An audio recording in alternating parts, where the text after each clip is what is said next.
I think I'm right about 80% of the time on this channel when it comes to predictions, but that was definitely one of the times I was wrong. Daniel Dubois succumbs to the economic, conservative, slow-burning kind of fight of Joyce, who fought perfectly. The perfect game plan for him. He started assertively, it wasn't overly aggressive. He just let Dubois know that a big man is in the ring with you right now, and I'm jabbing at you, and I am going to make you uncomfortable. Dubois opened up in the second round. I think he was actually just about ahead come the time of the stoppage. I thought he'd still got his boxing together and adapted to the fact he only had one eye now, which is what made it strange, the fact he took that knee. And maybe that just showed that there was some sort of orbital bone break. Perhaps. It doesn't change the fact that that was a quit. It was a voluntary decision to stay down. And it was the work of Joyce's fists, not his head, his conservative, weird, snappy jab. It wasn't Larry Holmes, was it? It wasn't boom, boom, really smooth from the shoulder. It was almost like he was like just snapping it from the elbow. But it worked. And with the likes of Joyce and the way he conducts himself, it's easy to look at him and think, you're not that great, are you? But he just won that fight. You have to give some credit to his greater experience in the amateurs and in the pros. He knows what he's doing in there.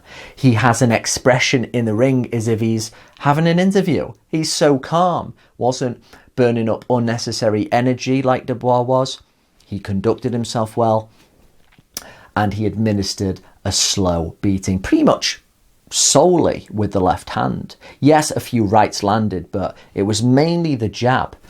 And Dubois just really lost heart, I think, at the end of the 9th round. Joyce sensed it, made a gesture to him, and then it was quickly over in the next round. I think this was another reminder that power is an overrated commodity. I still think Daniel Dubois can punch really hard. You've got some people now who are going, I told you his power was overrated. No, I just think that Joyce has got a tremendous chin and that he saw some of them coming because they were slow. But no, power is overrated. A chin is really what you need. And you can go through all weight classes. There have been many great fighters who haven't punched that hard. You will rarely find a great fighter who didn't have at least a decent chin. That's the difference. It's more useful in boxing, a tough chin, and that is exactly what Joyce has got. He took all the shots, and it allowed him to keep on the straight and narrow and stick to his game plan.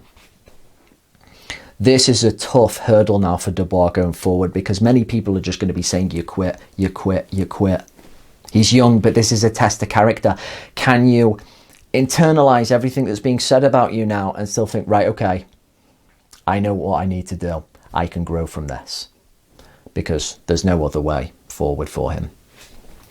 In fairness, there have been other fantastic great fighters who have quit from an eye injury, going way back to 1900. Lightweight champion Joe Gans, one of the first ever black champions, incredible fighter. He quit in 1900, against a guy called Frank Earn. Now, this was a terrible eye injury. And this was at a time, heavy racism against blacks, that if you quit at all, you were just deemed yellow.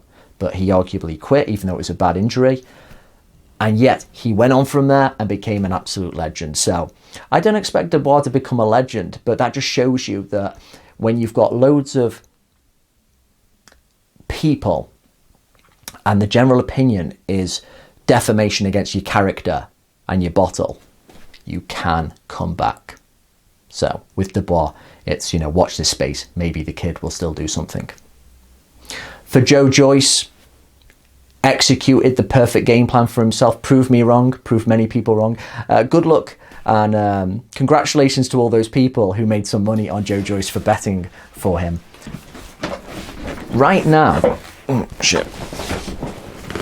he wants to possibly fight Alexander Usyk and get his revenge over the Ukrainian. They fought in the amateurs in some kind of series. I forget what it was. And he lost on points against Usyk. Was it in some like sort of 3 or 4 round fight? And, you know, that would be interesting. Who knows, maybe Joyce now could impose his physicality on Usyk a bit more over a 12-round fight. He'd at least make the Ukrainian have to really work for that decision, because there is no way, barring some freak injury, that Usyk would manage to stop Joe Joyce, the Juggernaut. So, yeah, why not? I think we're going to have to wait a long time for Anthony Joshua and Tyson Fury anyway. So why not? Let's get Usyk and Joe Joyce on the go. It would sell. That's a big victory over Dubois right now. Let's go for it. What do you think of Joe Joyce in terms of his prospects at being a real threat to the top boys? He is 35 now. It's a weird situation to be in. And for Daniel Dubois, can he come back and still be a force?